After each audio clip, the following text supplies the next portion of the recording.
There's a comeback. Yeah, we own it. Off the brim where the real ones rise.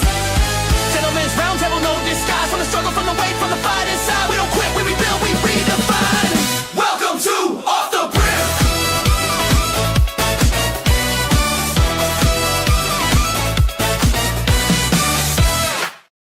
Facebook has pictures from Disney. All right, gentlemen. That was a great intro by Dub. I thought we were going to be doing some kind of Macarena or something, but I did some dance moves I haven't done since I was probably 18. Yeah. All right. So everybody watching, we'll give everybody a few minutes to tune in and everything. Go ahead and do some introductions. Myself, I'm Reviews of Moose. Everybody knows my story, how I started the YouTube and doing weight loss. And I'm wearing the Foreman by Peaky hat today. Nice. And now we're going to go to roundtable. Josh, let's go ahead and hear about you, bud. Yep, I'm Josh Durd. I created the Walkabout Nation Facebook page due to my going for a walk to lose weight. I've lost about 130 pounds. There's always more to the story, which we'll get into later. And I'm wearing the Boston Scally 10th anniversary with the Dixon 5th Avenue and the official Walkabout Nation sweatshirt. Nice. Hey, what's going on? My name is Brandon at Dub's Hat Hub. I'm on a weight loss journey myself. I've had some ups, I've had some downs. Sometimes it seems more like downs, but I'm still hanging in there trying to do my thing. I'm wearing the Shelby Co cap tonight from Funky Brims. It's a Hell's collab, and I'm just glad to be here, and I'm excited to hear everybody's stories. Hey, I'm Patrick, otherwise known as the Southern Scally Capper here on YouTube. I have had actually a weight loss journey of my own, and then also even a bigger aspect of my life. I was born a congenital heart patient, so I have actually had 2 open heart surgeries. And tonight I am wearing the Happy Gilmore by the Boston Scally Company. Yeah. Nice. Thanks for coming on. Thanks for having me. I'm excited to be here. Go ahead, Ed. Hey guys, of course, Ed the tax guy here. Well, first and foremost, I'm wearing one of my favorites, the Aficionado by Boston Scally. It's an oldie but a goodie right here. And my journey just started with I gained too much weight from being lazy, and then I needed a way to lose it. And between fitness, the gym, proper dieting, I found what works for me. My wife and I are doing this together, which is the best part. We always joke around, we got fat together, we're gonna get skinny together. And That's right. Yeah, so it's True love. Yes. Yeah, absolutely. Listen, we've been together almost 25 years now, so we've seen each other at our best and our worst, and we're gonna keep going. Awesome. But That's awesome. yeah, in fall of 24, I want to say like October, November is when I officially joined a gym in my town, and I got serious. And there's been some ups and downs, obviously it's never perfect, but I've managed to drop a lot of weight, get myself in much better shape than I've been at any point in my life, even when I was young. And it's just everything looks just better moving forward now. You're looking good, man. I can tell a big difference. Yeah. Oh, yeah. Thank you. Yeah. We're good. What's going on, guys? I'm Anox from Anox Unbox, YouTube reviews that I do on my channel. Also all over those Facebook pages. Also design t-shirts that I sell, which a lot of you guys have. I'm wearing the Monty Strong. I thought this would be appropriate for today. It's about overcoming things. Got the Monty Strong bicep pin from Pinhead Pins, and great cap here I got from Rod Craft. And those of you who don't know, his grandson's battling leukemia. So I thought I'd represent for little Monty today. He's always in my prayers. And my entire life I've been up and down in weight, never too fat, but fat, and also too skinny at times, so I've been all over the place, and I feel like I'm in the best shape of my life right now at 46. So I think that's huge, and I just wanted to share some of that. We'll talk about it later. My name's Chad, first 508th on YouTube. First 508th Airborne. My channel name comes from I was an infantry paratrooper at the 82nd Airborne. I'm also a retired animal warden. My YouTube channel started as a vlog of my recoveries after I had received a crippling injury at work on the job. The hat I'm wearing today is the Peaky Hat Gallant or Galleon. It's a nice cap. Like it. Yeah, I like this one a lot. Yeah. All right, so those tuning in, that's our introductions here. What we're gonna hit a lot of stuff on this episode. We're gonna hit up on weight loss, the determination to quit, the way you want to quit sometimes and go back to revert. It's a struggle. The struggle is real. And then we're gonna hit like redemption of life with Patrick and Chad. And then Ed, who's doing a transformation, he's next time I go up to New York, he's probably gonna want to be able to kick my ass doing MMA and stuff. So I don't know. But, just don't let these hands get a hold of you. I don't know. Moose looks like a pretty big guy, man. I wouldn't mess with Moose. He used to be a bouncer. Yeah. And so I'm gonna go ahead and start off telling share my story here. I know most of you guys always follow along. I'm actually getting back into the gear now here. I had a couple injuries for me training for a marathon, and it kind of had to put the kibosh on the whole marathon thing for me. But I had a soleus muscle issue, and then I got plantar fascia issue to where I really haven't been able to do much since November. I'm starting to walk more now again, but I'm far from where I was back in when my daughter got married in September. And I actually weighed myself yesterday morning, and I have gained 25 pounds since my daughter's wedding back in September. And it's not that I changed my eating habits. It's just I'm not mobile.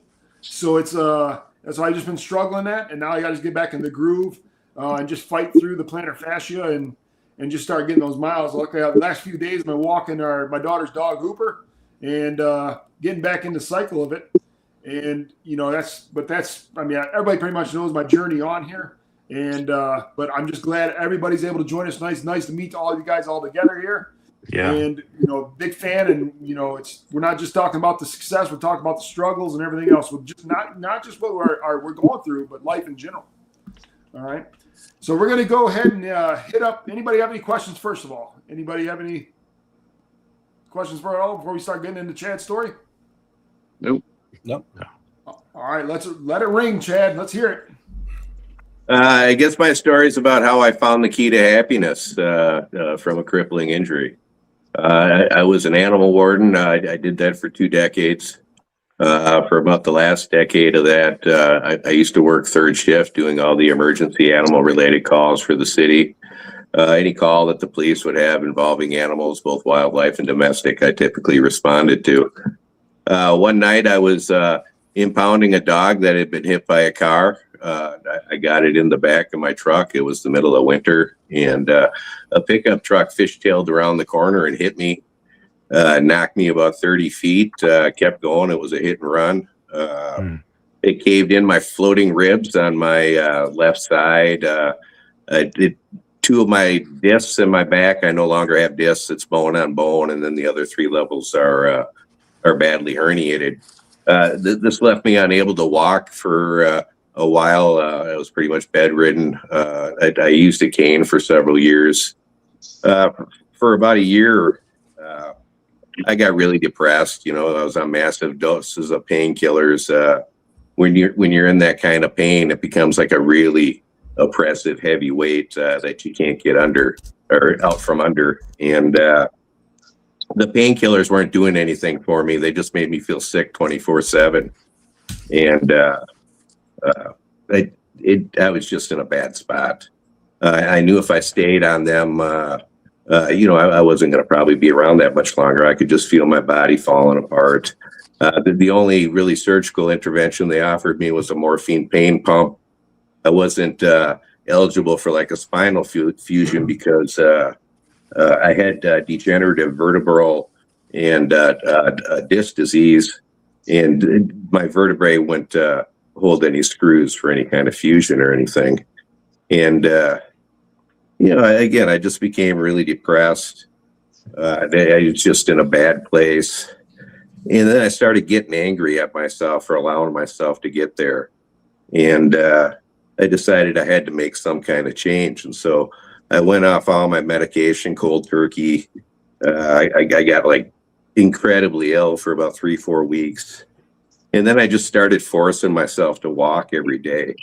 First it was around the block, then it was a couple of blocks, half mile, a mile. And then I started forcing myself to walk without the cane. I got myself a German Shepherd. So I had something to motivate me to start walking every day. I didn't have an excuse. And I made sure it was a dog with a long coat because I live in Minnesota, and I was going to do this no matter what the weather was. And the main thing that I really started working on was to change my mindset, and to stop dwelling on what I had lost, and start dwelling on the little accomplishments I was making. I was able to walk this much farther this day, or once I started doing calisthenics again, I was able to do this many more push-ups or pull-ups. And I found by concentrating on those little achievements and not focusing on what I lost. Again, I've always been a really athletic person my whole life. I've played sports my whole life, worked out my whole life, martial arts my whole life. Instead of concentrating on what I lost, I was focusing on what I was achieving. I also found that trying to cultivate a cup half full attitude in everything that was happening in my life. You can always find something positive in the negative. And by doing that and retraining my mind to do that, I found more positive things started happening to me. Was that just because I was looking for the positive in them, or was it because that kind of energy was attracting more things to me? I don't know, but either way, it worked for me.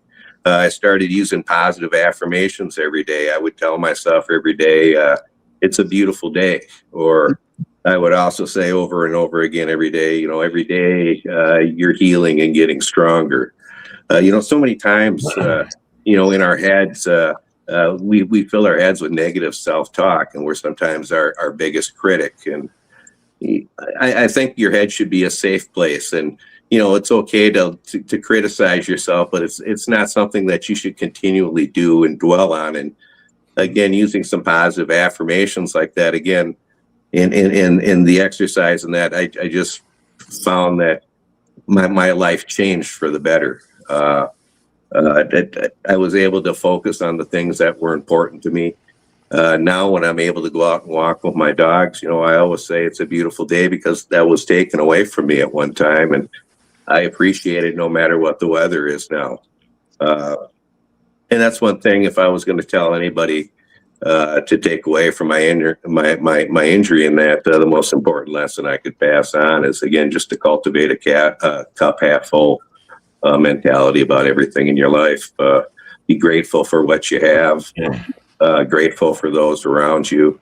I look at life now like a game. Each birthday is a new level. I'm about to hit level 59 here this May. Sometimes when you're playing a game and you're getting good, life kicks up the difficulty level. Are you going to rage quit, or are you going to keep playing and master it at the more difficult level?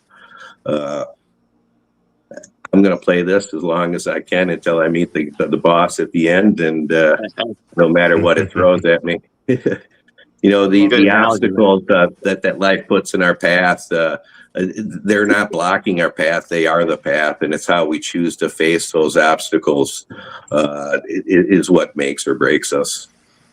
That's about all I have to say. It's a great analogy, man. Pretty good, man. Thanks. Yeah.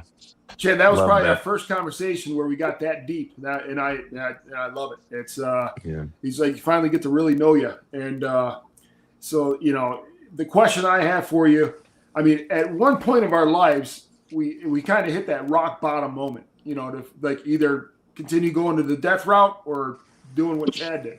And now, Chad, with that being said, what was the turning point to where I know you said you got off cold turkey, quit all the medicines, but what made you get to that point? Was it family? Was it, what made you make that decision that was more important? That there was a bigger job for you to do? Yeah, I just, so much of myself was wrapped up into what I felt important in life, and that had just been stripped from me. And I was feeling sorry for myself, and there was a point where I just got angry for myself for being so weak. You know, I mean,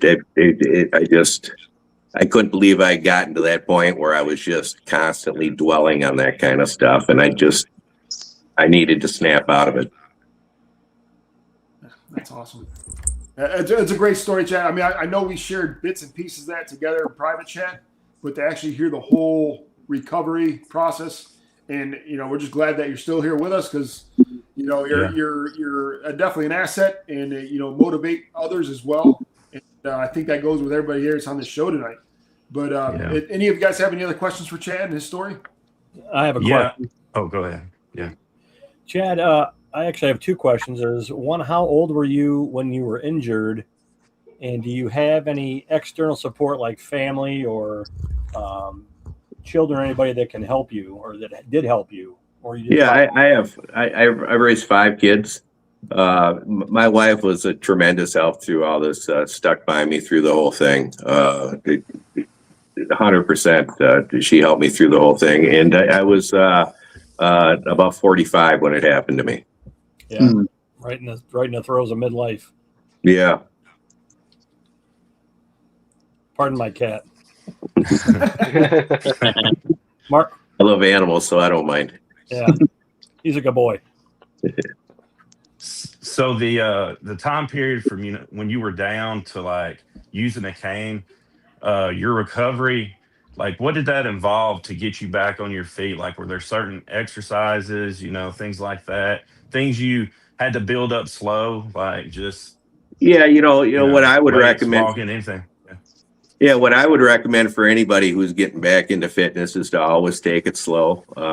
You know, you don't want to take it too fast and then end up getting injured or too sore to continue doing it. I started out with just walking daily, and then after I got better at that, then I started incorporating body weight calisthenics again, push-ups, pull-ups, dips. Again, I come from a background of working out, so I was still able to do some of that stuff, you know, even in the condition I was in. But I just recommend anything you do to just start out slow and do it gradually and just set little goals that you know you can achieve. And again, don't criticize yourself too hard. I mean, you're in it for the long haul, you know. It's not do everything at once, you know. It's okay if you have little setbacks, 2 steps forward, you know, 1 step back. And you said you were on a cane for 2 to 3 years. Yeah. If you see some of my first videos on YouTube, I'm limping in the videos pretty bad. My cane's at the car, you know. But I you know. So Chad, from the time you were injured till the time you decided I'm ditching the cane, ditching the meds, how long a time period was that for you? Well, from the time I got injured till the time I started getting sick of everything, I was feeling sorry for myself for probably a little over a year. And then I started walking with the cane and that, and then gradually started trying to carry the cane through the walk instead of use it, and then leaving it at home, and you know, just the human spirit is something else. I'm glad you persevered and were able to overcome that. Mm-hmm. And my mom always told me I was stubborn and was never going to get me anywhere as a kid. I wish she was alive to see that that wasn't the case.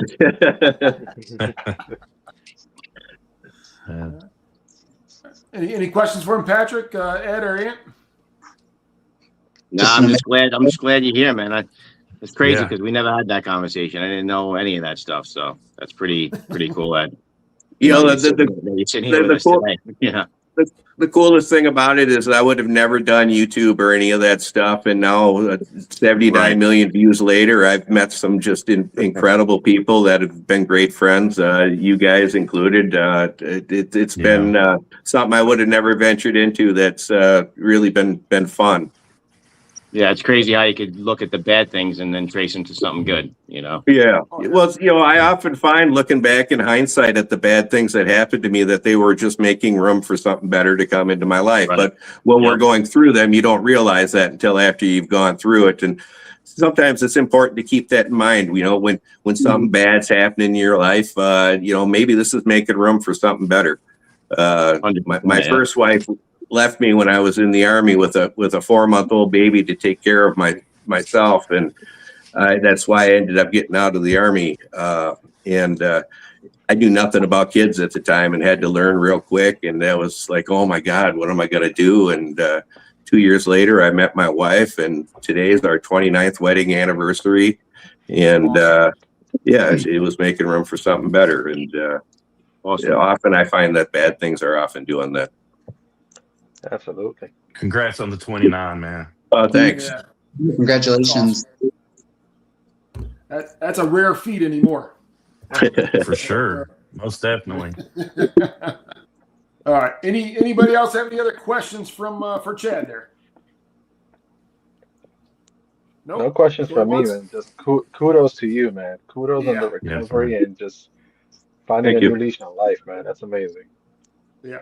I mean, that's what I've done in life. That's peanuts to what you just now shared your story with. But I wouldn't wish it on anybody. It was hard. all right, so we're gonna go and get an Ant's story here now. Ant, let's go ahead and hear it, bud. I gotta follow that. I can't follow that, man. No, but I'm just that's unbelievable to hear. I'm glad I met Chad, and he's here with us, doing this. My story is a more recent thing, but I can go all the way back to when I was a kid. Now, I wasn't gonna get this deep until Chad just put that out there. Now I'm gonna just put stuff out there. So when I was always a chubby kid, and people made fun of me for being chubby, and that always drove me nuts. So when I was about 15, I crash dieted. I was starved myself. So I was borderline anorexic when I was 15, no joke. So I was probably 107 pounds, something like that. I got down to a real ridiculous looking weight. When I look back at pictures now, I don't even want to look at them from that age. So that kind of was a phase that I got through, and then just naturally put weight back on. Still kind of light in college though. So then I was the skinny kid in college. You're too skinny, because you want to be then bulked up, right, by that age. So now it's too skinny. Now I'm getting made fun of for being skinny, So I've been through all that. So then I just naturally filled out, and I got into a lot of drinking, and I was the president of a fraternity, but a lot of drugs around, and the drinking and the drugs. And Moose, you were talking about that moment in life where you're like, shit, I got to make a change. That came pretty early for me, in my early 20s. I remember sitting on the balcony of the fraternity suite, probably, just after doing acid or something like that the day before and all that stuff. I was just sitting there where the fuck am I going in my life? What am I doing? And right after that, I met my wife. And that kind of is the moment where I had to change, be a better person for her, because I didn't want to lose her. So then that's how basically my work ethic started to form. And, I started to develop slowly into the person I am today. And it took fatherhood and all that stuff. And then in my 30s, I got out of shape because it was all about the kids. And when it was all about the kids, you stop thinking about yourself. And I mean, the clothes that I have now and the swag and all that, I bought clothes probably twice a year. No, I got clothes twice a year. Christmas, when my mother-in-law bought me something or my mom bought me something, and then I was just out of shape, not paying attention to myself at all. Now in hindsight, I look back and I think, you have to be the best version of yourself for your family, for your wife, for your kids. So you really got to put your health first and to be the person you need to be for them. And that's something I realized in my 40s. And I was talking on one of those fireside chats, and I know it touched home for some of you guys, how I said, it's not a midlife crisis. This is a midlife awakening. You're waking up and realizing that people try to put that crisis negative part to it. And I hate that. Yeah. And so in my early 40s, when I joined these groups, that's when Aunt Ox was kind of born. That's when I grew the beard out. That's when I started wearing the caps and the Boston Scallies and dressing better in a better financial position. And then I was like, well, I got nice clothes now. I want to look good in them. So then I started hitting the gym. And then once you start seeing that, you hate it at first. But once you start seeing those results, those first results where you put the clothes on in the mirror and you're like, holy shit, I look a lot better than I used to look. Well, that first picture where you're like, I don't look like a fat fuck in that picture. You know, that's when you get addicted, you know, to the pain that you're going to go through every day, and you won't go without it. And you got to get over that hump to where you want that pain in the gym every day. And I'm in there and I'm trying to get that last rep in. I'll think of my wife's face, my kids' faces, and how I want to be here for them. I'll think of somebody like Monty and what he's going through. Get that last rep in. You know what I'm saying? Something that angers you, something that pisses you off, you know, and then you realize I spent 1 hour, but the other 23 hours are so much better after you do that 1 hour. And once you realize how much better the rest of the time is, that's when you're going to put the work in and get over the hump. So that's where I'm at now on a daily. And like I was talking with Ed last week, we met at the bar. We did a little sidetrack. We did meet at the bar, but he was cheating a little bit. But you know, we had that discussion about how you don't even think about drinking beer anymore. Like it just, because when you get your workout and you want your protein shake, there's no room for beer. You know, so that just becomes the whole lifestyle then. There's not a pork chop in every bottle. What? You know, so but again, it's important to have those little detours, you know, and those little cheat moments and stuff like that to kind of get you through. But that's all I got to say. I want to give the floor to these other gentlemen here who we invited on here. Yeah, I'll tell you what, Anthony. What doesn't kill you makes you stronger. Exactly. Yeah. And, I know we've shared stories about my come to Jesus moment. You know, as far as like I stopped drinking before I even turned 21, and but I'll hit on that topic a little bit later. But you know, it's great to hear like yourself to where it's family. It's family over everything. You know, it's once you have that child, and I hit the same thing. You become complacent with your life because you're living with your child, and you're basically. I'm not saying you live your life through your child, but you want to make sure your child is number one priority, and you end up putting yourself in a back burner. So and you don't realize it till it's out of control.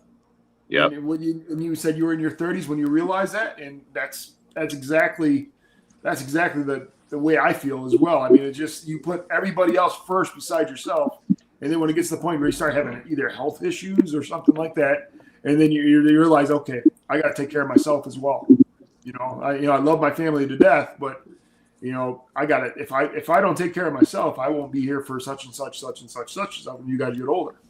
But great story. And most of my health issues were in my head. Because I had crazy anxiety. And I was talking about Dubs with that earlier. I had the white coat syndrome, and I would go to the doctor like I'm going to die today. And I would be on all sorts of monitors and shit. And they're like, there's nothing wrong with you. You know, so I had a lot of mental shit going on there too, you know. So there's a lot of stuff that's scary in life, man. But, you know, like Chad was saying before, man, you got to look at the bad things, and they lead to good things quite often, you know. And when you go to the hospital with anxiety problems, the first thing they automatically think is that you're on drugs or something, man. It's they're like, so have you been drinking? Having that anxiety Yeah. makes it even harder to go to the doctor. It's so hard, you know. And you gotta go to get yourself taken care of, but it's like a whole thing just to get there. When you have that bad anxiety, man, you know. Been there, man. Been there. For real. Yeah. Anybody have any questions for Ant at all? Anybody in the chat have any questions? No, just happy to know you. Yeah, man. I got a question. Happy to meet all you guys, man. And grateful for the friendship and all. I got a question for supporting me and appreciate it. It. This actually goes back to the fact that he and I both cheated about 2 weeks ago. What was the meal, man? What did y'all have? When it comes to that, I can tell you my side of it. But when it comes to that, how strict do you find yourself being when it comes to like, you know, alcohol, beer here, drink there, or like with the cigars and smoking and stuff? And when we do these things, obviously, then we start craving foods, right? We start craving the foods that we're not eating right now. Like, what's the process like for you to like avoid, or do you just say screw it and indulge in those the cravings, even if it's just for the one night? Well, you know, it's funny because people think I smoke cigars and drink bourbon or and whiskey like a madman. I don't. I'll do it for one of the episodes. And actually, I have asthma too. So when my asthma's kicking, I'll go months without a cigar. But then when I'm good with the asthma, because you don't inhale cigars, but still you're breathing in the second hand. But when I'm good with the asthma for a while, I'll pick, I'll smoke a cigar, and it's just I'm not an everyday smoker. I'm like a once a month cigar smoker. Okay. And then as far as the alcohol goes, I have a lot of bad acid reflux too, and I've had that for like 20 something years. So when my acid reflux is kicking up, I don't drink for months, and then I'll go to non-alcoholic stuff or something like that, just to social drink beer. And then with the food, it's crazy because you feel like almost everything is bad for you, and the vegetables carry bacteria and they make you too gassy, like all this thing. It's like nothing's freaking healthy for you. And we have the worst system right now with food and all this shit that's in our food, that it becomes a huge project just to eat the right way. So you have to find a niche. But I find that if you start eating the healthier stuff, you go down the aisle and you look at all the other shit like it's poison, and you start to crave the healthy stuff, because that's then what you become used to. And you got to get into that. But then when I got down 185 pounds from 220, I wanted to bulk up with muscle. And then bulking up with muscle, now you're eating a lot more, and now you're eating. Sometimes you find yourself eating unhealthy stuff just to bulk up, and then you're like, well, now I'm getting too bulky. Now I got to slim down. It's just a constant battle. It's just a constant battle, But I eat OMAD. That one meal that food that we had that day, bro. I know I've had the Reuben. I had a crazy good sandwich that day with that. And I don't know what the hell it was. It was like smothered in cheese and Irish whiskey sauce. It was great, man. It was an open faced sandwich that you had, like covered in cheese. Yeah, open faced sandwich, but smothered in something where I ate it with a knife and a fork. Yeah, I remember that. I eat OMAD. I eat one meal a day. I basically just eat one big meal a day, and I find that allows me to eat more what I want during that meal, and then kind of intermittent fast throughout the rest of the day. It works pretty well for me if you can go that long without eating. I've looked Right, into that. and I have to experiment with the reflux issue, because sometimes when you go too long, You know what you can do that can help with that is put a shot of apple cider vinegar in a glass of water and drink it, and that'll help cut down the acid, the alkaline. A lot of people have told me that. Yeah. I should try that, because in the past I was like, well, vinegar is going to make it worse, but people swear by it, man. Yeah, no, it'll cut the acid, the alkaline. Yeah. It's healthy for you too.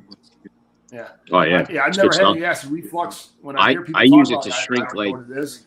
Yeah. little skin tags and stuff. You could put the apple cider vinegar on it. It shrinks it to nothing. Stuff is amazing. Yeah. And then, yeah. But I agree with you with all the chemicals and everything that's in our foods now. It's you go to other countries and it's not even like that. I mean, it's just pure food, and I think we're starting to turn the right direction, but it's got a long way to go. Yeah. Sure. All right. Anybody have any other questions for Ann at all? Yeah, how many Prilosec are you popping these days, man? That stuff's terrible, bro. No, don't take those friggin' those PPIs. Yeah, PPIs. Yeah, those proton pump inhibitors, bro. When you come off them, forget it. You can never come off them. It makes it much worse. Yeah. All they want is customers. Don't take that shit. Yeah. Eat a red. What's really good for it is a Red Delicious apple. Red Delicious apple is a really natural way to treat it as well. And just tighten the diet up. With the marinara sauce, the alcohol, the chocolate, all the good shit in the world, you got to cut out. It's a bitch. It's a bitch. I've been living with it for 20-something years. I've had multiple endoscopies where they check you, and it really doesn't progress or anything. I've had multiple endoscopies, but it's just like a lifelong pain in the fucking ass that you have to deal with, Most definitely.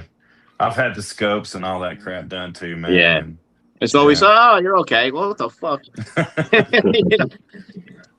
The lava. I eat too fast too. I eat too fast. Yeah. Well, let's hear what these other guys got to say. No more questions. Yeah, for real. All right, Ed, what do we got, bud? Tell us your story, sir. Oh, you want my story? Okay. Yeah. So I've, very similar to Ed Ox. Like I was a chubby kid for my entire childhood, and then towards the end of high school, I just drastically started dropping weight.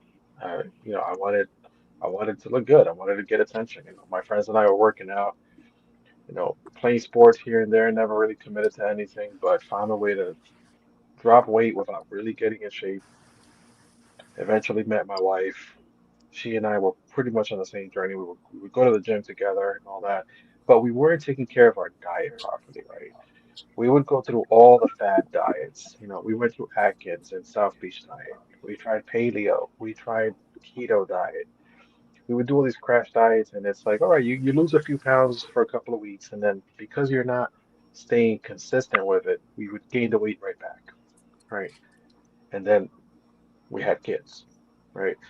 Once kids are in the picture, your health, your everything about you goes to the back seat because now it's all about being a parent, right? So all of a sudden it's like no more, we're paying for the gym or we're not showing up to the gym, and we're working late, we're picking up our kids. Like my mother-in-law used to watch our kid all the time.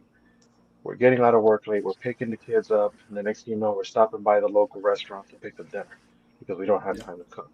So now you're constantly eating fatty foods. So over the course of our marriage, we're just putting on weight, and we're finding crash diets, trying to lose it. And it wasn't, I found myself 2018, it's so easy to get access to alcohol, which is absolutely poison for us. Mhm. And in 2018, I found myself just constantly drinking. We were always, oh, have a glass of wine for dinner. Next thing you know, two bottles are gone. And you're going out every social event, there's some or reason to drink. And I found myself feeling physically ill every time I would have alcohol. And I just decided, what, you know what, no more alcohol. I just stopped cold turkey, and I felt great. But then I felt like I needed something to take the edge off at the end of the day. So my brother-in-law tells me, why don't you try edibles, right? So I started with edibles, and then eventually I got into like smoking like a vape pen and stuff. And then I tried like weed, and I replaced alcohol with weed. And then that's when the weight started coming on because all of a sudden I got the munchies. And every time, and my wife would joke around and say, "Look, Ed is high, and that means he needs to come back down." Because I would just start stuffing my face with every carb I could find, every Yep. sugar I could find. And next thing the pandemic hits, and we're home. We can't order dinner, we can't order meals. So now we're looking at recipes and making the same junk that we're buying outside, making it at home. We're making Indian food. We're making Chinese food. We're pasta this and rice that. Next thing you know, I'm like 290 pounds. Nothing fits. Mhm. And we used to live on the third floor of a walk up. I'm struggling. I'm running out of breath walking up 3 flights of stairs. Right. I would go walk my dog, and walking my dog means I'm doing one of these while I'm walking my dog, and I'm coming back, and I'm out of breath going around the corner.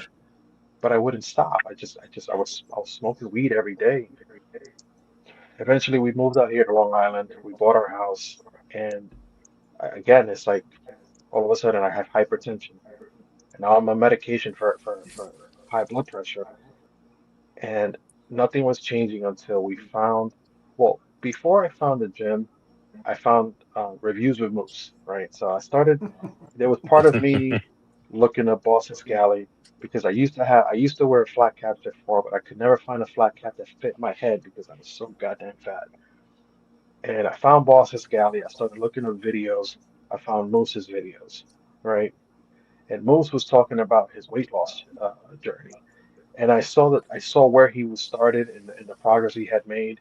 And Moose and I had already, like, I had hit him up in the DMs and stuff. We had chatted, and I said, you know what, if he can do it, and he was much bigger than I am at this point, I have no excuse. So I started.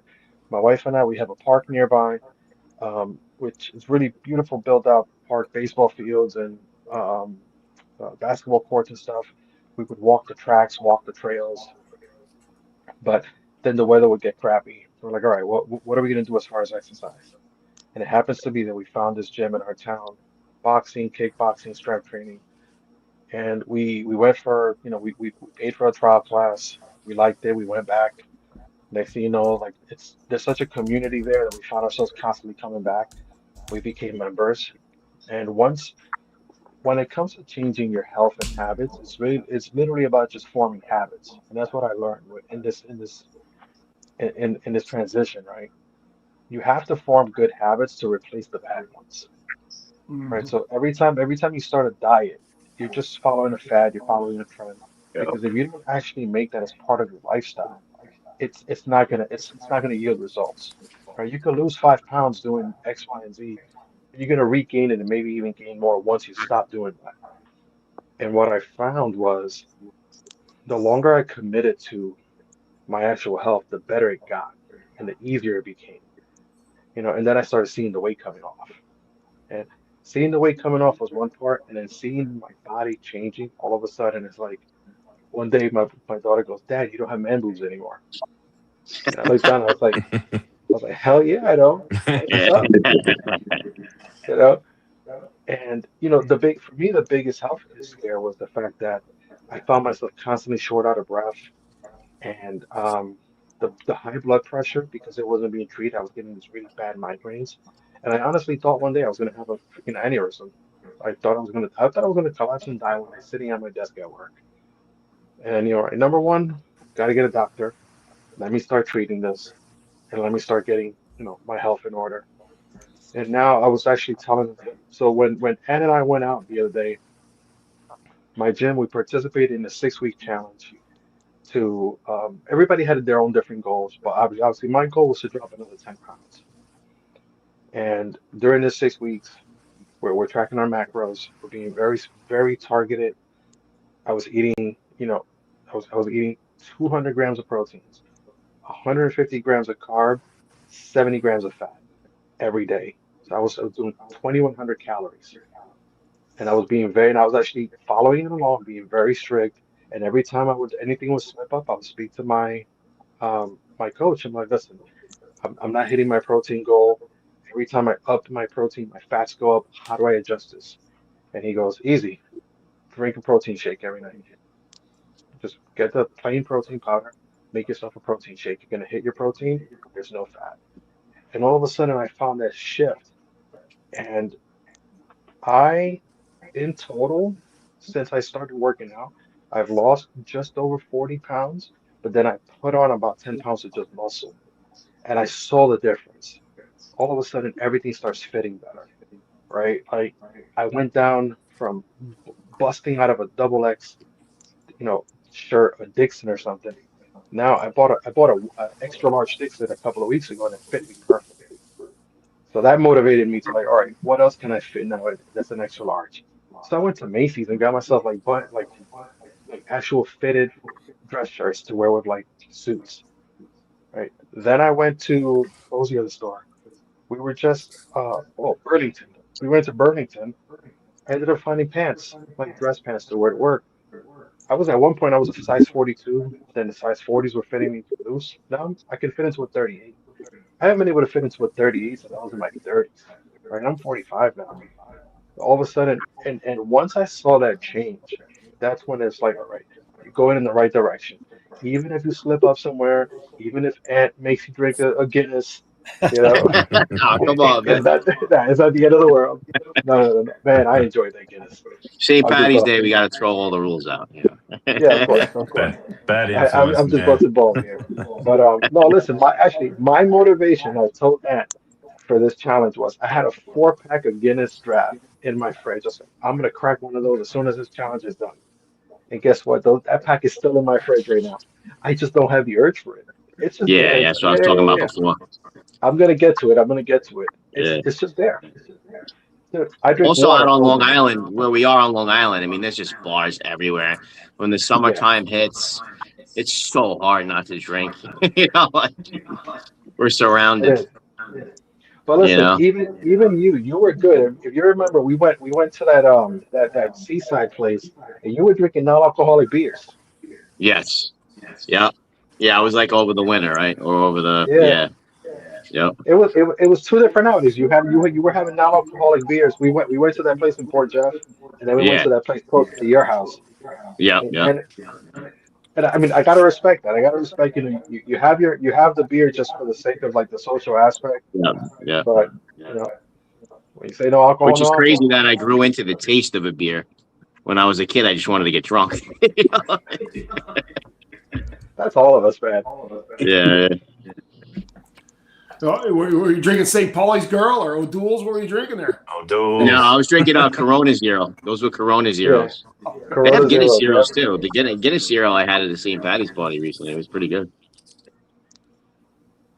That's awesome. That's a great story, Ed, and I'm glad I can help you get motivated as well. Thank you. I know we had chats this had to be over a year and a half ago, I'd imagine. Yeah, it's going on 2 years. And, It's almost 2 years.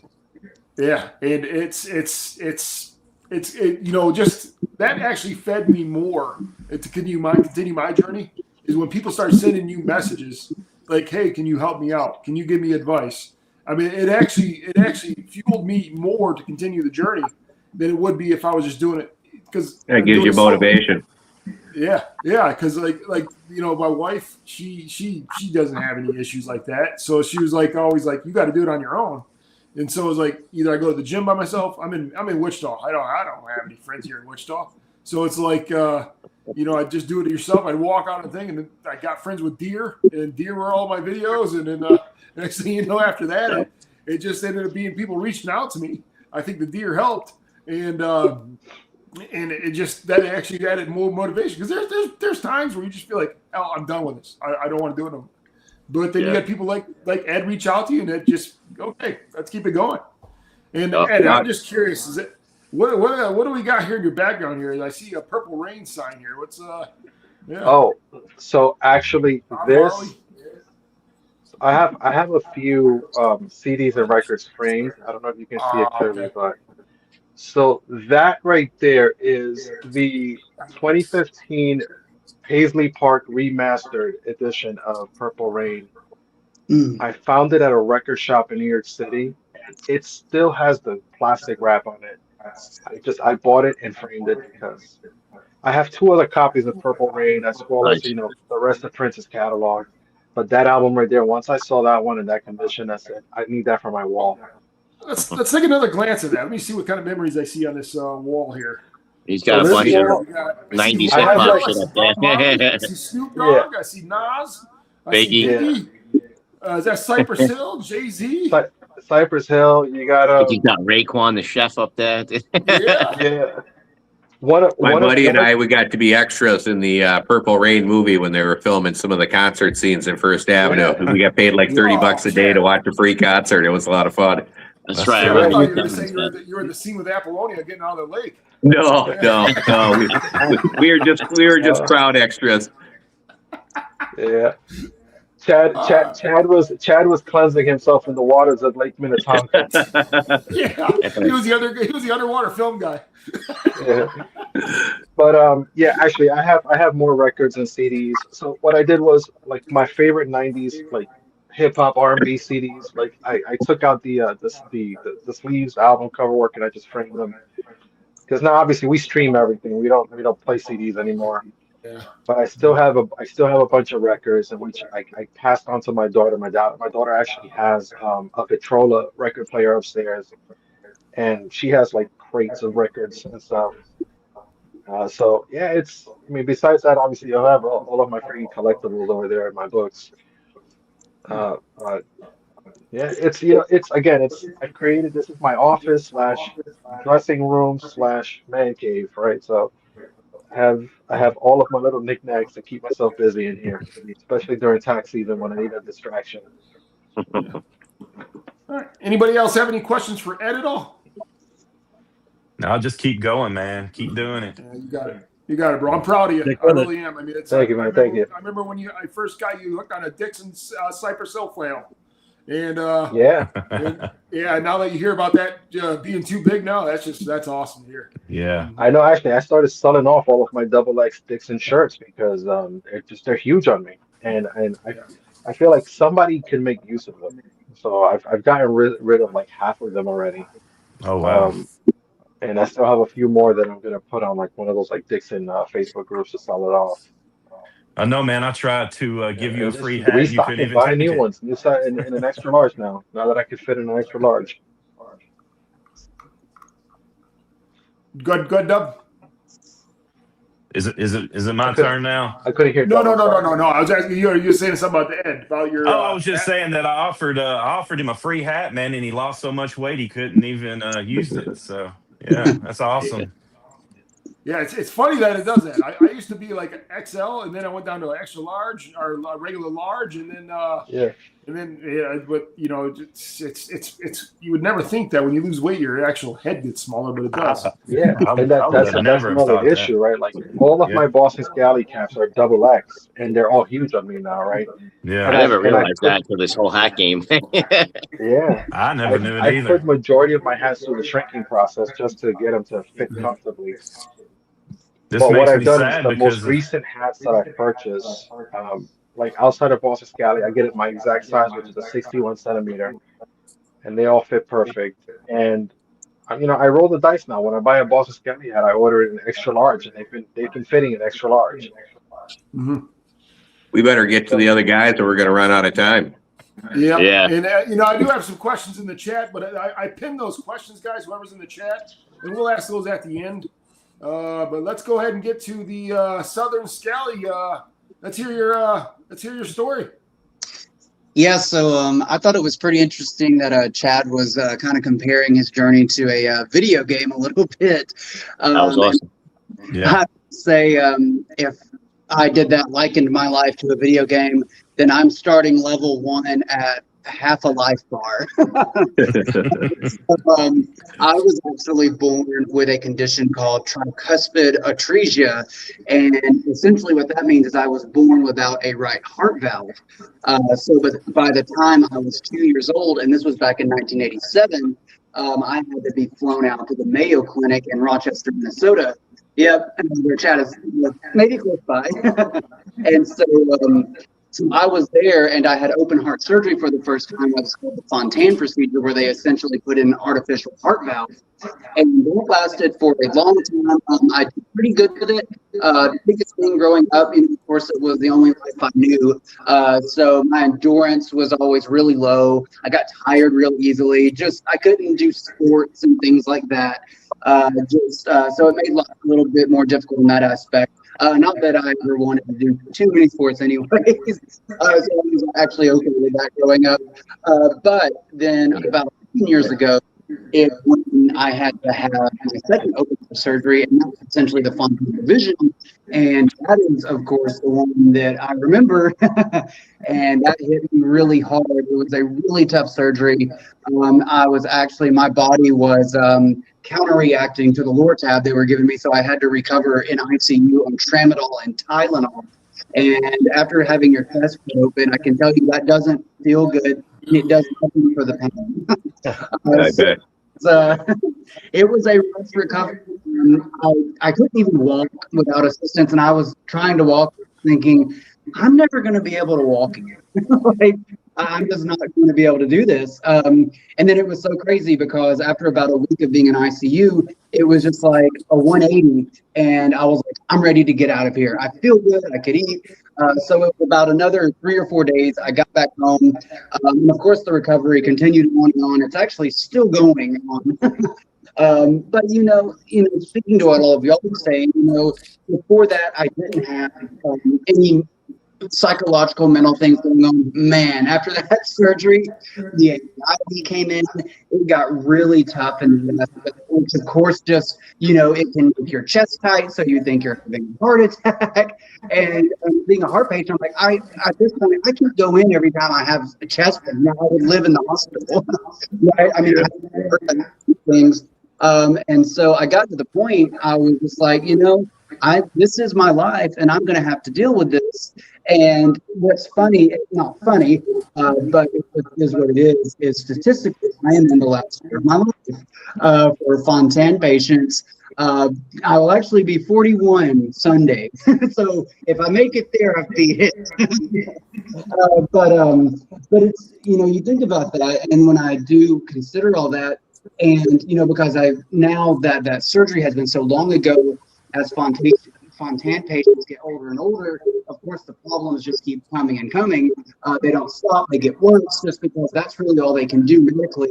Surgery-wise, I'm done. I just have to take care of myself, and so that was the point. I've got to cut out drinking. I've got to lose weight because I was about 200 pounds when I went into surgery. And so I lost about 10 to 15 pounds in the hospital just by eating. I was like, well, here's my head start. Now I can start exercising, I can start eating. And as Ed put it, it's a lifestyle change. It's not a fad diet. It's kind of this or that, maybe once or twice a week. You have to change your whole perspective. You have to change your whole lifestyle if you want to get better, because it's a long-term thing.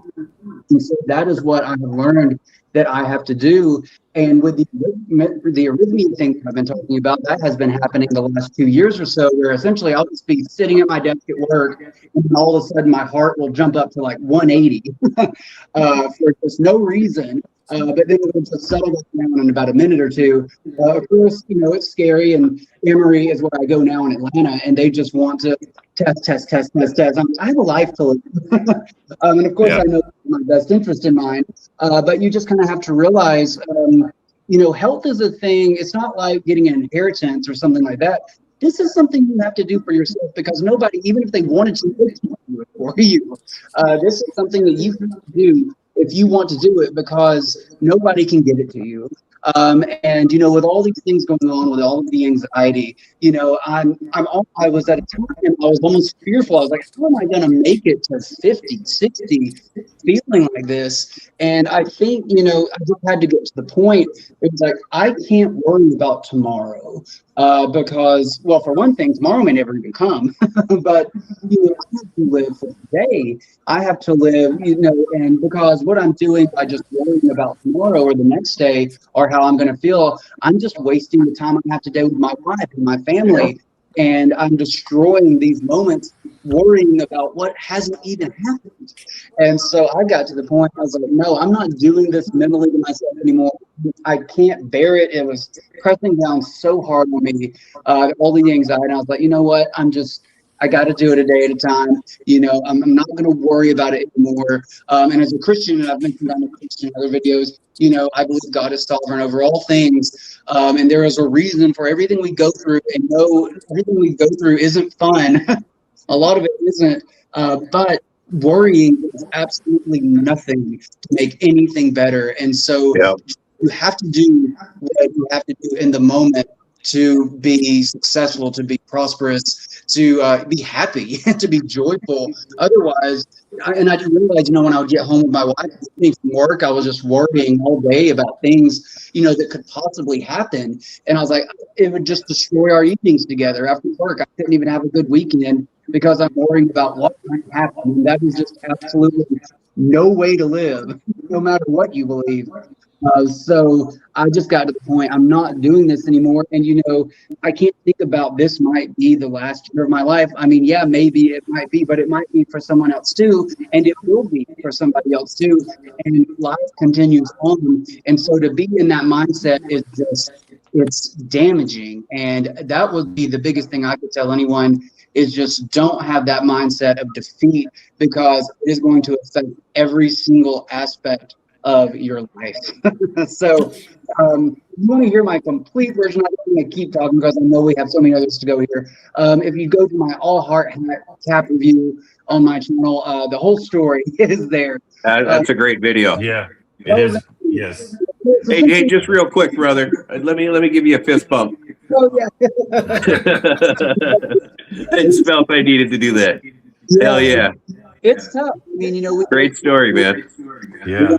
We can't anticipate life in that sense of what comes tomorrow, and you can let it defeat you, or you can be triumphant over it. Yes, 100%. Yeah, and Your health is your wealth. Yeah, exactly. And from the religious side, you are 100% right. The Lord knows; He knows when your time is, and and I always went by like, live your life to the fullest, because you're not guaranteed tomorrow. Yeah. And when you lose sight of that, that's when you lose your battle, or you lose anything you have, or everything you have. Yeah. Right. And that's where, in your All Heart video that you did, that's where I was like, I had no idea before that. And when he's on there, it just opened up a whole like, holy cow, Yeah. No one gets out of here alive. Make the most of the time you have. Yeah. That's that the right, biggest man. thing I learned from my thing. And your Yeah. story is pretty similar. And as you see these comments, even during this video, people are going through things, and most of us are not immune to that. Most of us don't get to 90 and made it without any sort of complications.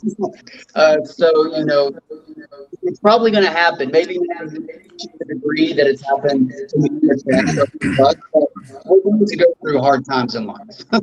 There's always somebody dealing with more than you. Yep. Absolutely. Yeah. Well, we appreciate you sharing. Anybody have any questions for Patrick at all? Oh man, that's No. motivation. No, that's a great story. That's the I highly recommend you check out that video of his, that all art video too. It's a very good Check video. that out. I haven't seen that. I second Definitely check that. that out. Yeah. All right. Well, thank you, Patrick, for sharing that story. That's an awesome story. I'm glad you were able to share that with everybody that's watching here now. And so now we're going to go we're kind of like all three of us together, Dubs, myself, and Josh. But we're going to go let Josh go ahead and explain his whole walkabout and go ahead and tell your little story that you got going on there, Josh. Yeah, so I was always the heavy kid in school, always wearing the husky jeans at Sears. Yep. Nobody wanted you on your team when you were playing elementary school sports. Didn't really have a lot of positive self-esteem at all. So always just was chunky, but I put a smile on my face, and people like nice fat guys. So I enjoyed my high school time. And then when I graduated, I had to decide what I was going to do. And I was working at the hometown grocery store, so I stayed there for a little bit, and that ended up closing. So I was already on the fire department in my town, so I spent almost 40 years on there and worked full-time as a paramedic. So my whole life somewhere I was taking care of people, which also negates you taking care of yourself.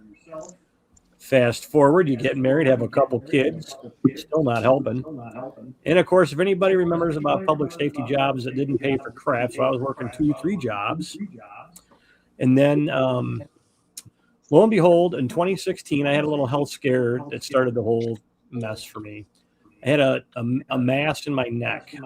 And of course, I know from being a firefighter that could be cancerous. I was really worried about it, got right into the doctor, got the thing biopsied, not cancer. This was some kind of benign tumor. And I ended up staying overnight at the hospital when I got taken out. And they, of course, said, hey, guess what? You're diabetic today in this hospital stay. It didn't really come as a surprise to me because my mom was diet controlled and her dad was insulin dependent, and he was a bilateral below the knee amputee on insulin himself. So not surprised. Okay, diabetic. So I go to endocrinologist, and my A1C was like 14.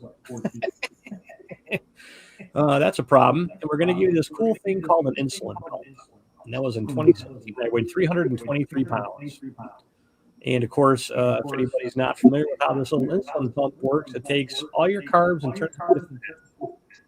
So I gained 80 pounds over 6-7 years.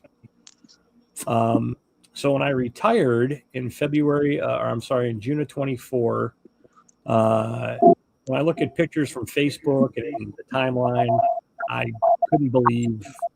just couldn't believe myself. And in September of that year, I went to the endocrinologist because I saw him every 90 days. And of course, I had my A1C under control. I just was humongous. And I weighed 423 pounds. And I said, that's it. I'm not going to weigh a quarter ton. And that's really where things flipped the script for me. So I went back in December of 24, and I lost 5 or 6 pounds. And the endocrinologist, I see the nurse practitioner, said, would you like to try an injectable? And I was on Ozempic for a little bit, lost a little bit of weight a few years before, but it constipated me something fierce. I said, I'll do whatever, but I don't really want to deal with this constipation. She says, we'll try this Mounjaro sampler pack. We got it in the office, and it's a GLP-1 and a GLP receptor. So I tried that. And first month I was on it, I didn't really notice a whole lot. And in January, I was having some medium side effects with the stuff. And then I went to 5 milligrams and had more side effects. So I was spending usually 24 and 72 hours in the potty. And I giving my injections on a Thursday. So it was a miserable situation for me. Sometimes I'd get it really bad, sometimes not. So in about March, I went to 7.5 milligrams, and obviously it was wintertime out. So I knew I had to incorporate some exercise. I can't just be living on a better diet, this injectable. I need to do something. So about, 3 or 4 miles from us, there's a nature preserve. And Michelle, my significant other, and I, we walked this the previous October, and I couldn't even do a half a mile walk. I was out of breath going back to the car. I had to lean on somebody's pickup truck. And I said, I think I'm going to go try to walk this nature trail again to incorporate my exercise. And there's benches around this thing, and there's 2 almost half-mile long walking paths. So I picked one, got about, I don't know how far, had to sit at the bench. Then got up, went for a walk around, and there's a pond here. Around the pond, had to sit at the bench. And, man, it was tough. And I got to walk about number 4, somewhere around 4 or 5, and I was making a little video at the time.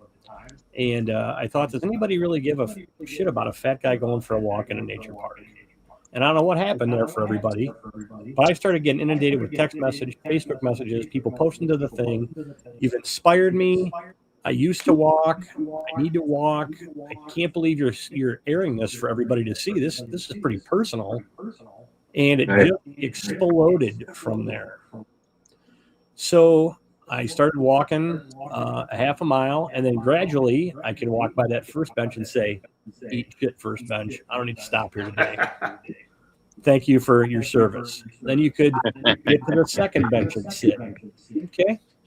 So finally, ultimately, you go for a walk and don't need to sit at a bench, right? So that just keeps spurring you on. I also never played the scale game. I only weighed myself when I went to endocrinologist because I didn't want to say, well, I lost 3 pounds today, I can have a Twinkie. No crap, I gained 2 more pounds. I better not eat for a week. So in June of 25, I went to the endocrinologist, and I'd lost enough weight, and my blood glucose was so fantastic, I got off my insulin plan. Nice. I was absolutely astounded by that because I thought I'd be on this thing for the rest of my life. And that's really when the weight started to fly off me. So I then went to a basal, which is your long-acting insulin. And in October of 25, I asked the endocrinologist, I've been kind of having paramedic background. I've kind of been monkeying with my Lantus, which is my basal. And I noticed that sometimes if I cut this back a little bit, my side effects lessen, and my numbers are good on my CG, on my continuous glucose monitor. So how about if I see if I can just scale myself back off this basal and see what happens? He said, you can do that. And if you feel like you can't get control, just keep your basal where it is.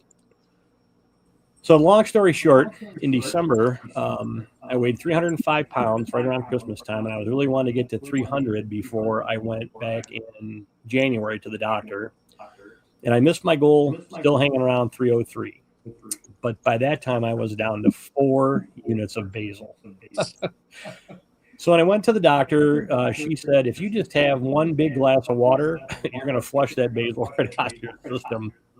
You're doing amazing. So let me know what happens. So since February 1st of this year, I've had no insulin at all. Just 7.5 milligrams of Mounjaro once a week. My total overall weight loss, 130 pounds. Hey, congrats. That's awesome. Yeah, that's Congratulations. awesome, dude. That's awesome.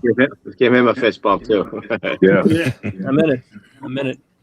So, you know, I hung around this 300, 305, and the last 6 weeks I was really struggling. Why can't I get over this hump? Right? I didn't set this unsurmountable goal to get to 300. I was 5 pounds away at Christmas, and now I just can't seem to kick it. But I haven't done anything different.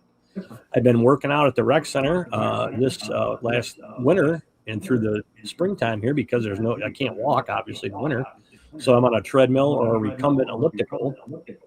And lo and behold, I had to go to the doctor for a follow-up, my PCP last week, and hopped on the scale, and I was at 297 with my clothes on. So I'm probably around 295. Nice. So Congrats. how did we get to the Walkabout Nation? So another firefighter paramedic friend of mine, he had a good health scare. He had the old double bypass and is getting ready to get pensioned off on disability from that. And he reached out, and we started doing a walk once a week. And we said we should, as we approached Walkabout 100, we said we should probably do something to give back to the community, because I still, from that point on, I had outpouring of support from Anox, Nick Nefarious, my whole community. People, so we did a community walk on August 23rd. We had about 40 walkers. We walked a half a mile, had nice. trail mix and water, and it was really just a nice community event. And now we're gearing up for 250, which should be happening here sometime, hopefully in warmer weather. But we're going to try to do another community event. So the other great thing about this that Ed had mentioned is you can't be going to shop off the rack and no more DXL, no more king size. Man, when I got to go get jeans, a couple of pullovers, there's nothing better than just shopping at the store versus having to go get this from somewhere else. So I ended up creating a Walkabout Nation Facebook page. I also post the videos to my personal page, and I get people that follow one but not the other, and that's okay. And still to this day, I'm just able to inspire others. I had a couple of guest walkabout people that from my town or in my area here, and it really helps keep me in check to do better for myself. And it also is reassuring to know that people want to know how you're doing, and they just appreciate your transparency and your ability to share your journey with everybody else. So that's really my short synopsis of this story. And I do need to thank just a couple people here. One of them is my fiance, Michelle. I need to thank Paul Perry. He's another cloud motivator who's been a fantastic co-worker and mentor for me. Bill Crosser, who's my little walkabout partner on Sundays. And everybody that's given me a boost here, especially now that I'm below 300. It really spurs you on to keep going. And I don't know for the rest of you who are on this journey, I got asked more often than not now is where are you going to stop? What's your end game? I really don't know, because I haven't been this skinny in decades, right? I couldn't tell you the last time I weighed less than 300 pounds, but it's been 20 years. I can guarantee you that. So That's a great story, because not only that did you have success, but you've motivated so many others. yeah, it's just crazy. I never would have believed you could have this much impact going forward. Yeah. So, And Josh, you want to go ahead and give a shout out and tell everybody who's watching like your information about Walkabout and where they can find it? Yeah, sure. So it's the Walkabout Nation on Facebook. I post my walkabout videos there. Obviously, you can hit me up on a friend request. My name is my name on Facebook. I do cap reviews. I always did a photograph cap review, but then Anox kind of spurred me on when we did the unboxing for the massacre to do some video cap reviews, and people seem to like it.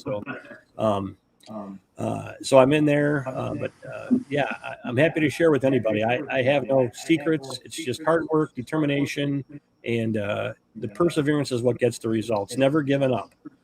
Even when you don't want to go to the rec center that day or the gym. And the other thing that's helped me a lot is I got a smartwatch from my brother, and that really helps me keep me on my goals and your steps and your calories, and it's been a blessing in disguise. Yeah, and Jimmy Guerrero put a comment in here. This is I read true, that. obviously true. Yeah. It's amazing a cap could bring us all together like this. You know, Straight away. Yeah. That's the Yes. key to the whole thing for sure. He is Yeah. so right. Yep. Yeah, it's amazing. It Yeah. is And I think definitely- everybody here reviews caps. Yeah. So.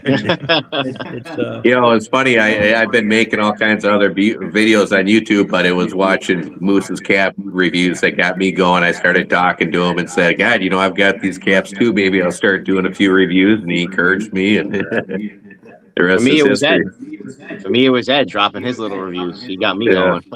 Yeah. And I was doing mine on Facebook. Yeah, Started so with did Moose I. That's how I too. started too. And then somebody said Yeah. you should get a YouTube channel, so then I started doing that. Yeah, Moose was the first review I watched, and I found Skydog reviews. He was doing them pretty Skydog, regularly, Yeah. and it's He was just on an crazy Yeah, episode. Tim. Yeah. crazy how the Shout out to community. Tim. It really is a community, for sure. Yeah. All over a hat. Yeah, exactly. Well, it's kind You of, guys it's kind of a hear cool echo? community too, because it brings a lot of different people together from different backgrounds that I think wouldn't normally be together. A lot of 100%. different personalities. Yeah. Do you guys hear an echo, or is I'm the only one who's hearing that echo? Somebody's I think somebody has their computer on, so they're listening to it on their computer and their phone. Turn that computer down. Yeah, we're getting an echo. Okay, I'm not hearing anything on my end. Oh, okay. I hear the echo. I hear the echo as well. Somebody might have their computer on. Like I it's double reverberating. check mine. I'm muted on the computer, so. And like you guys said, we got 7 people here, 7 totally different backgrounds. And Yep. we're all here talking that brought us by caps. We all got to introduce to each other caps. Now imagine if the world was the same way, how much of a better place it would be. Yep. Yeah, for sure. Yeah, we need to be running the world here. I'll take the United States. Yeah, we have Josh, you can take superpowers. Canada. We're forming Voltron here. Let's All right, does anybody have any questions for Josh in this group at all? I don't, but I enjoy those walkabouts, Josh. I'm always watching those. Great story. Yeah. Appreciate I'll just say y'all.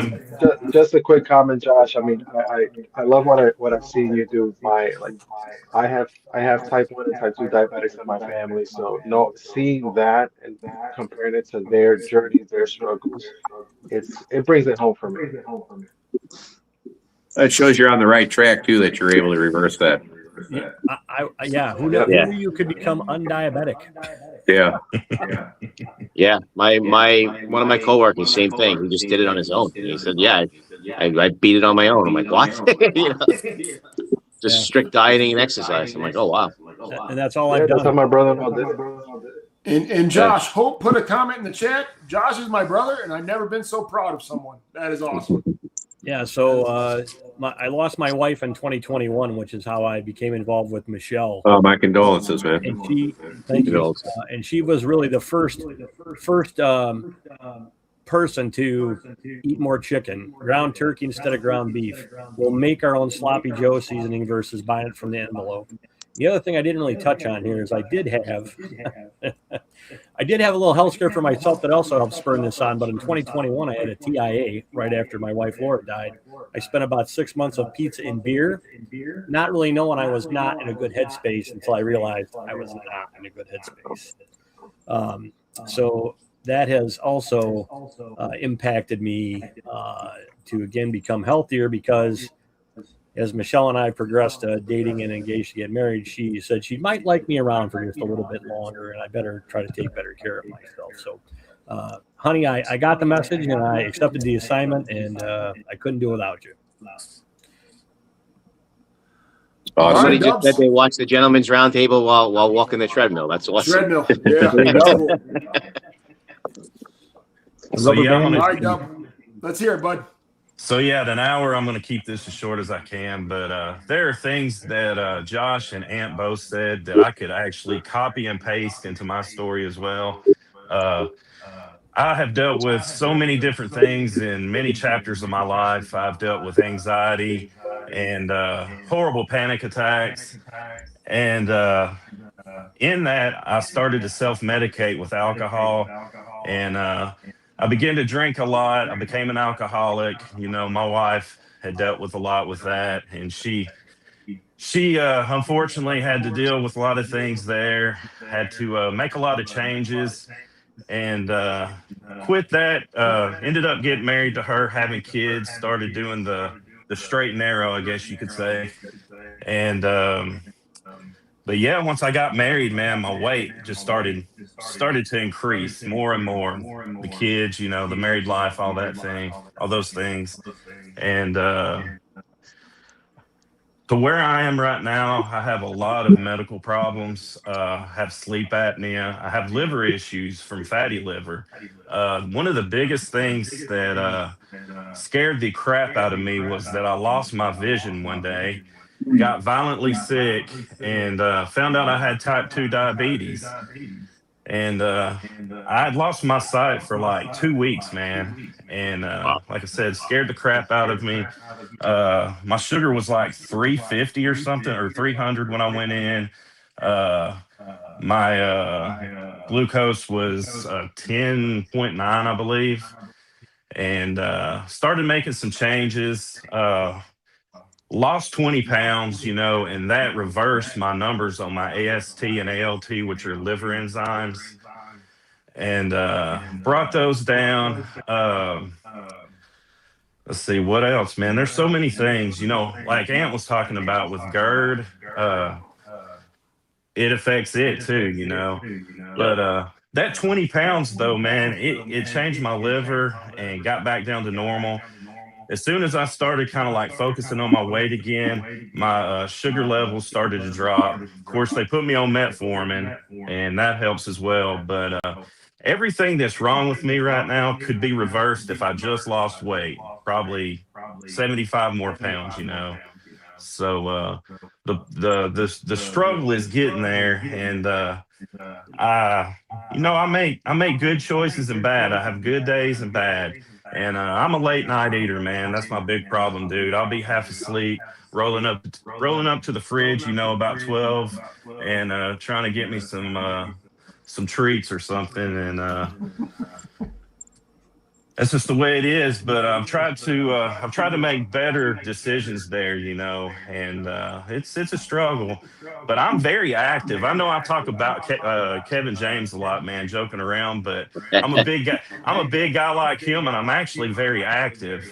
And but the problem is I don't make the right choices when it comes to food a lot of times, and I really have to plan. So, you know, if I'm not weighing my food and doing meal prepping and things like that, dude, it's going to go south real quick. So I got to stay on top of that. But, you know, I'm going to check out the Walkabout Nation here because I want to be a part of that as well. And maybe get some support from the rest of you guys, you know, moving forward. And it's great to have people like this in your life, you know, to be there for you. So appreciate all of you. And I'm a work in progress, I guess you could say, to make it short. So I'm always here for you, brother. Yeah, maybe this episode was You for can you text then. me anytime. Get you launch on that journey. But let me tell you, man, losing your eyesight for a little bit, which I didn't lose it all the way, but I could not drive for like 2 weeks. Oh, wow. And yeah, I couldn't go to work or anything. And that scared me so bad, man, that I was just like the next day, you know, just like I'm ready to change everything. And my doctor was actually so surprised I'd brought my numbers down to like a 5.9 by the next time I went to the doctor, and then to a 5.5. So I'm doing pretty good there. But yeah, work in progress. So. Yeah. Yeah, that's all good news that all you guys are saying that you were able to bring your numbers down on your own. So it shows that you can do it, you know? Yeah. And I'm you don't a need medicine to visual, do it. Exactly. I'm a visual person, as you guys know. Like I love to create. I love to do, you know, photography, video stuff, music. And when you think about losing your eyesight, man, that's bad news for somebody like me or anybody. But I haven't always been like this, you know. When I was in school, like high school, I've showed you guys pictures of myself. I was real Yeah. skinny. I looked like a mixture between Eminem wannabe to a Backstreet Boy kind of, you know. So didn't really look like this. And you know, a lot of people that I went to school with, you know, they're kind of surprised by my look now, and they'll be like, "Oh, you've gained weight," and I'm like, "Yeah, you think so?" You know, like yeah. But Yeah, well, anyway, that's Dub, you about hit it. you hit the nail on the head. I mean, if it was that easy, everybody would be able to do it, and we'd never be in the situation we are. But Yeah. the discipline that it takes, and Yeah. you know, that's a whole goal in itself, is just the discipline, and just be able to say, okay, I know when we go to restaurants with my wife and daughter, I'm like, they look at me like, well, first of all, they'll look at like, can Dad even have anything here? And then, but it usually, I mean, everybody has a salad, so I'll Same thing. resort to eating a salad. But Dude, and living. I know the Southern Scally Capper may have this problem as well, but living in the South doesn't help as well. You know, everything's like deep fried, sweet tea, everything, man. So it's kind of yeah, I'll go ahead and hit on that part. yeah. All the fried chicken, macaroni and cheese, and all that. There you go, man. Yeah. Yeah. All right, so I'll go ahead and share my story then. You know, I've always, in high school, I played football, basketball, baseball. I was busy year round. I was actually a lineman in football. Basketball, I made the team just so they kept me in shape for baseball. And my coach was pretty aware of that. I mean, I was like the guy in practice that I was a little bit bigger. So I was just the guy in practice, you know, but kept me in shape for baseball. And that's the only reason why I made the basketball team, is because I needed to play baseball. Coaches had that worked out. Only time I played was senior night, and let's say it worked. But that led me into doing more, and getting the food and beverage industry, and did that. Before that, I was bouncing at a club, and so that's where, you know, back in the day, I had a pretty bad temper, and so my outlet was bouncing. I mean, it really was. It was like, okay, I can't get in trouble for it, so might as well go ahead and do it. You know, but that was my mindset. And then I met my wife in Myrtle Beach, South Carolina. This is where I did my bounces up in Detroit, and ended up meeting my wife. Long story short, like Dubs and Southern Scally Capper are saying, the Southern food, I never had once a collard green until I moved to Myrtle Beach, South Carolina, and her mom started cooking Sunday dinners. You know, the fried foods. Next thing you know, I don't think, other than football, I weighed probably like 280 when I played football. But then after I got done playing football, I got down to like low 200s. Yeah.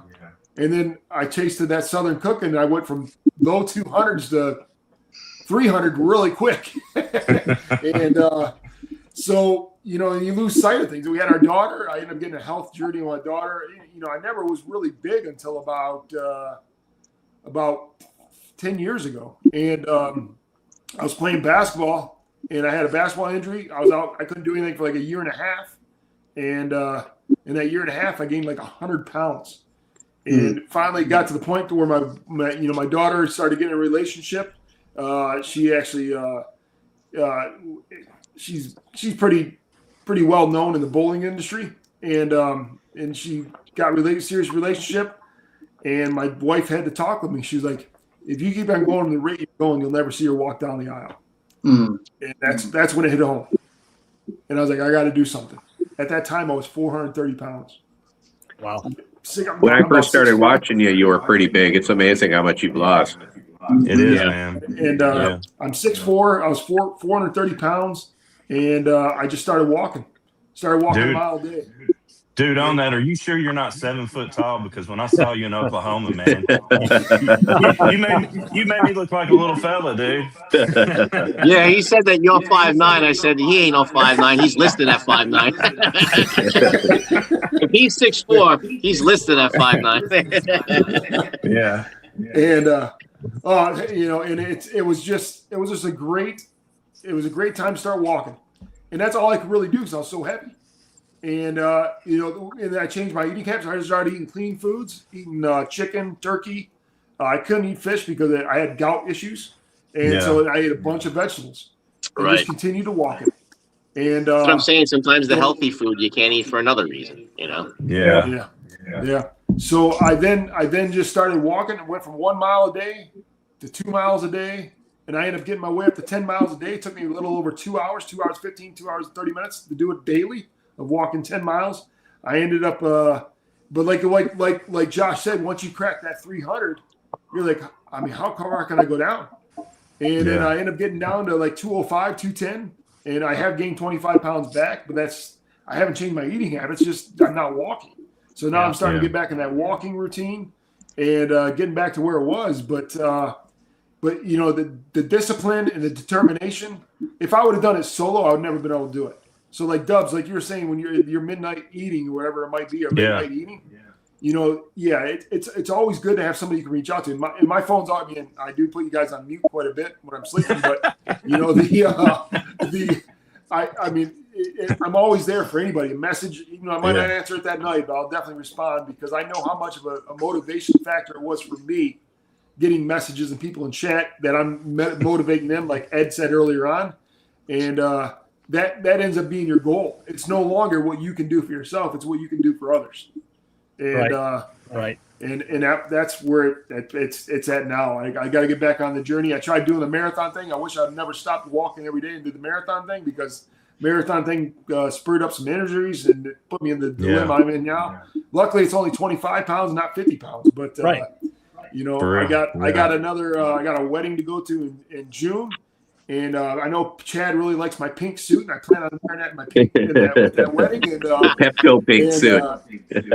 Yeah, so that is where I'm at in life. And yeah, it's like I said, everybody we're a family. You really are a family, and you got to reach out to your family members for help. And there's no like there was a couple questions. I'm gonna get to these questions in chat here. I only got a couple of them that I pulled out, but and that's going to hit one of them. There's no way you succeed by being solo. You got to have a team. Yeah, you do. And that's not just going for weight loss or anything. That's going with life in general.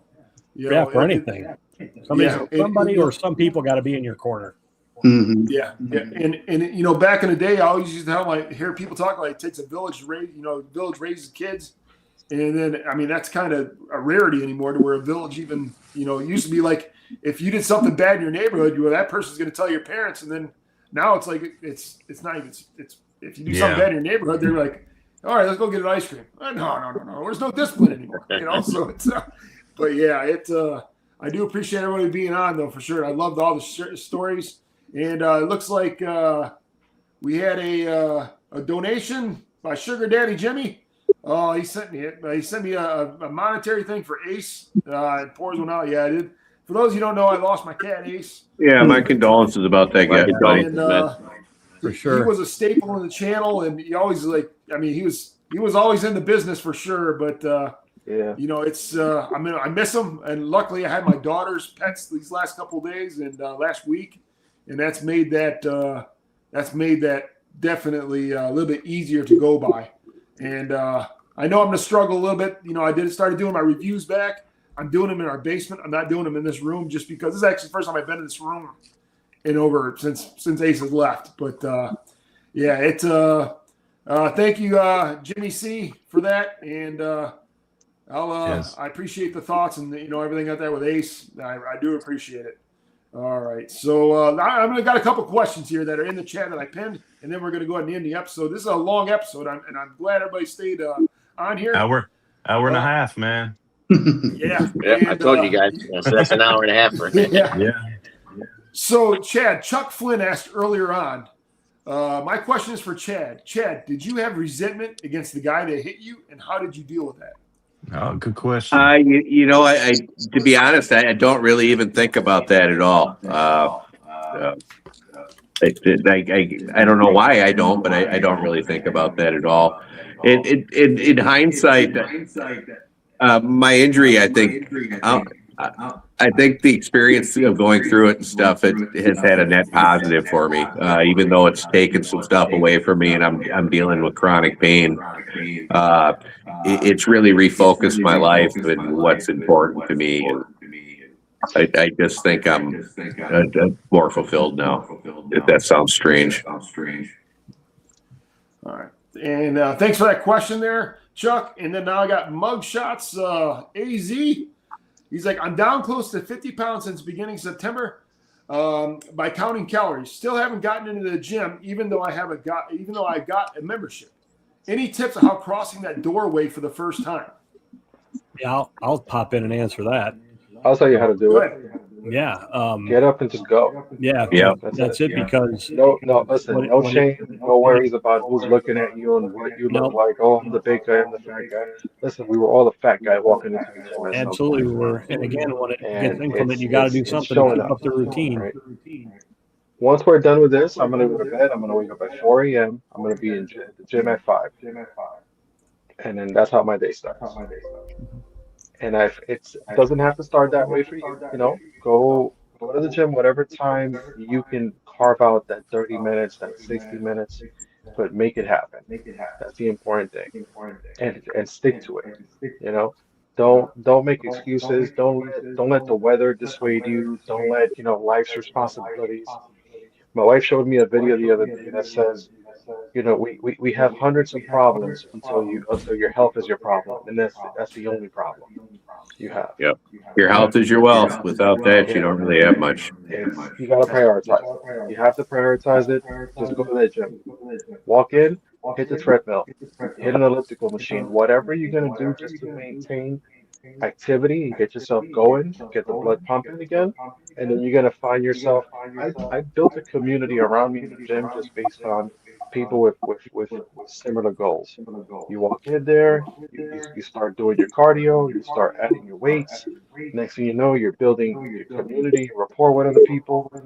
The other day, my wife and another couple of girls were laughing at us because me and 3 other guys were in there comparing knee injuries and what we do for our knee injuries, right? And the girls are all like, all right, we love the romance going on, but we have to, class has to start. We're like, all right, we'll pick it up later, right? You find people you have stuff in common with, and it makes it a lot easier to just keep going back. So that's all you got to do, just walk in there. Yep. Yeah, I agree. The advice I give you, if you're just hesitant to walk in the gym, first of all, just do it like Ed had said, but just going up to a treadmill. There's always plenty of treadmills. That way you can kind of blend in. You can get you start loosening up on a treadmill. That'd be the first thing I would suggest is just get on that treadmill. And especially if you belong to the YMCA, just start walking that loop in the YMCA. And I guarantee somebody's going to approach you in the long run. And then you're going to form a relationship just like Caps did with all of us.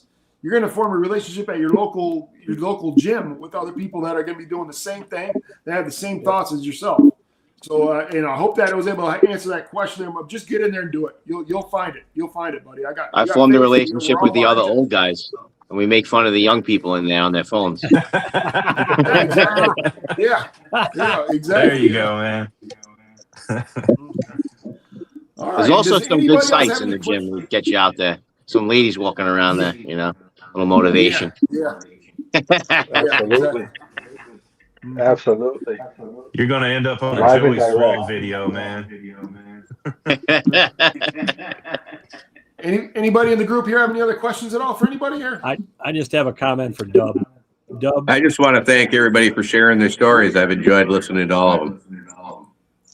Dub, we're all just a work in progress. Yeah, this has been fun. Yeah. Man. I really So appreciate it. just keep on the grind. And remember, Appreciate it, man.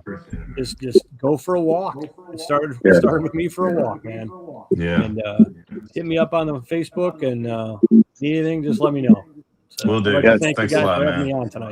It's interesting to Appreciate see it. how many people have used walking to get back into condition. Myself, you, Moose. It works wonders. Yeah, I go for walks around the lake. Yeah, I can't wait for the weather to break a little bit. Start walking again, man. Yeah. Yeah. That's another aspect of it, man. Winter time comes and you're kind of cooped Yep, up. the and, winter. Yeah. This was a cold winter, too. Yep. The Northeast, at least. I know Chad was out there negative 40 degrees in his door. I go out in all weather. I just bundle up. Chad is an Arctic warrior, man. Well, like you said earlier, I'll appreciate any weather now. And I immediately thought of the negative 40, Yeah. video he put out. Every day is a beautiful day. Yeah. That's right. When you're above this side of the ground, that's right. Yeah. Yeah. All right. Anybody else have last things to say? Go around table here. Thanks for having me on. I had a good time. Nice to meet you all. Yeah, Yeah. nice meeting you all too. Yeah. Appreciate you fellas. Especially nice to meet Josh and Southern Scally Capper, Patrick. Yeah. And Yeah. Ed, You guys. again. Yep. Thanks for sharing your stories. Thanks a lot, guys. I appreciate it. We finally got to talk to some of you guys. Josh and the Southern Scally Capper. Really appreciate you guys' engagement with my stuff online too. And I don't know what's going on our next episode. I know Friday, April 3rd, we got Boosted Brims coming on. So I can't wait for that. He's doing some incredible stuff. And I think, if I'm not mistaken, Todd Soren's going to come back on at some point, Moose. Yeah, very soon. I'm waiting for him to give me the exact date. It looks like it'll be that Tuesday, next Tuesday, I believe.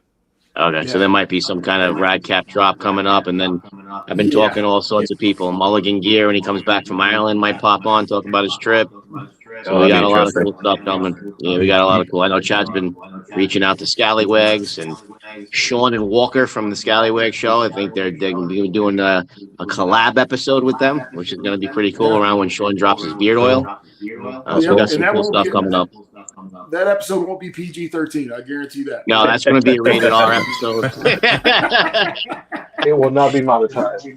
It's going to be rated R, so there's going to be some drinking, you know. Kind of the antithesis, but. All right, Chad, you got anything else to say, bud? No, just again, happy to hear all your stories. Thanks for sharing them.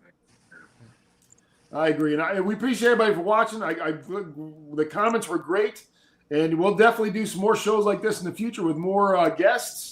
I'm glad to see everybody did enjoy it. We were kind of reaching out of our comfort zone. I mean, really not a comfort zone, but just outside of our realm, I guess it would be. Yeah, we got to make this like a series because I think a lot of people have stories along these lines. And not just weight loss. It could be recovering from alcoholism. It could be recovering, drug addiction or anything like that. It could just be anything. And I think that we just make the world a better place when we bring people on here and share our stories. And Absolutely.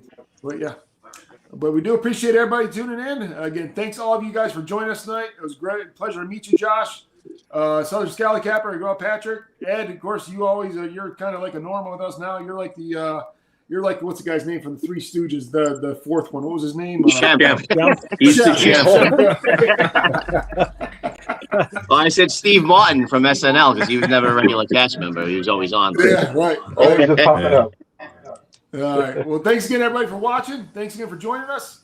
And we'll see everybody next time. And we'll just keep your eyes open on the Gentleman's Roundtable Facebook page, and we'll keep you updated what's going on here with these live streams. All right, everybody. Have a great night. Have a good night, guys. You. Take care. See ya. Thank you, guys. Yep.